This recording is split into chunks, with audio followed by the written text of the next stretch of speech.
今天，中国新生代第3季在金鹰卡通卫视进行了录制。一开场，小选手的完美表演将节目拉开了序幕。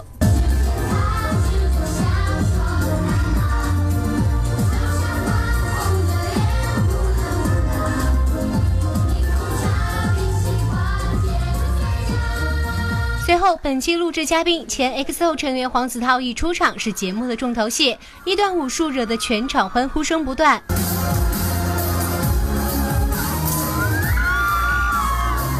看来黄子韬的脚伤已经恢复的差不多了，比起昨天彩排现场的他，今天更显活力，幽默十足，和主持人维嘉搭起话来是一唱一和。工作人员就会跟我说：“子韬老师，我觉得其实挺不大。”当时就，其实我毕竟也是93年的小孩。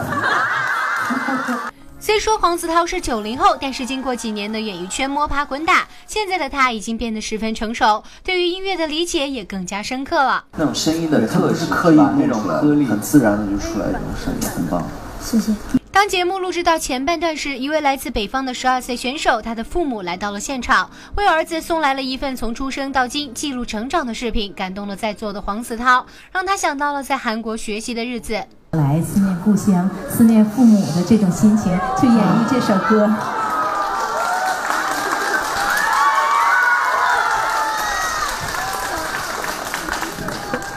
如今他已经回国，录制完节目就得飞回青岛，与父母在一起的愿望也可以实现了。然后再就是一首我自己写的，为我妈妈写的一首歌，在美国，真的是哭着写的一首歌。所有的歌词跟那个所有的 melody 和 rap 都是我自己做的，然后那首歌也是，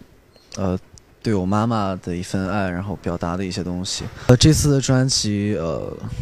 是跟以前的作品有非常大的不同，然后这次我的目标是想把中国的 C-pop 带到全世界，不只是在中国，我希望我的音乐可以在亚洲，在全世界都可以让我的粉丝和大众们听到。我下一步的打算，希望能好好把这张专辑的宣传做好，然后再就是我的8月23号会有我的个人的迷你演唱会，